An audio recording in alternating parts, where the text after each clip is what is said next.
For centuries, this has been our definition of a book. From the earliest religious text to the latest Harry Potter installment, you basically have a story spread out over several hundred pages. The recent advances in technology have opened up possibilities beyond the traditional book format, such as David Small's Rethinking the Book Thesis at MIT. The lines between movies, books, websites, TV shows, and video games are getting blurrier every day, and in that gray area lies an interactive novel called Cadence of Seasons. Cadence of Seasons is an interactive novel with a similar idea to the choose-your-own-adventure books I've read as a kid.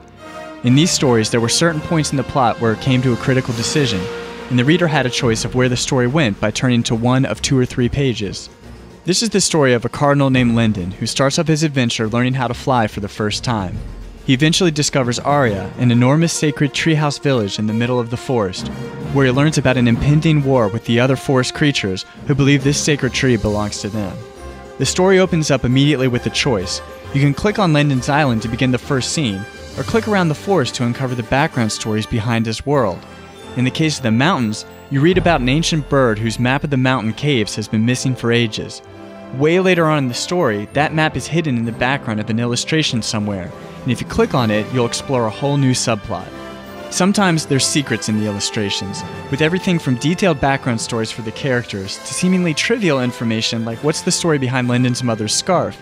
Although it's not necessary to know it was made by the silkworms in the north, it adds a certain depth to this imaginary world and adds a fun, interactive element of exploration.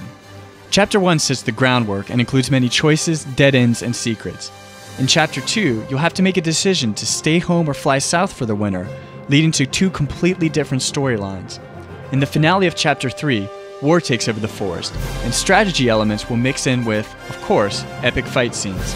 Yes, there will be ninja birds with katana blades, that much I can assure you. The story is geared towards a universal audience similar to that of Harry Potter or Lord of the Rings. There's enough excitement to keep kids interested, but deeper themes and more complex secrets for readers of all ages to enjoy. It's definitely been a massive undertaking, but I've been smiling the entire way because it's a mixture of everything I love to do. And it will all be online, free for anyone to read and explore. So although Cadence still has a long way to go, whenever it launches, I hope it's in the same vein of a Pixar film like Toy Story, where the technology complements the story instead of overpowering it. I've always wanted to film a movie, write a novel, illustrate a book, compose a soundtrack, and make a video game. Cadence of Seasons is simply the realization of all those dreams at the same time.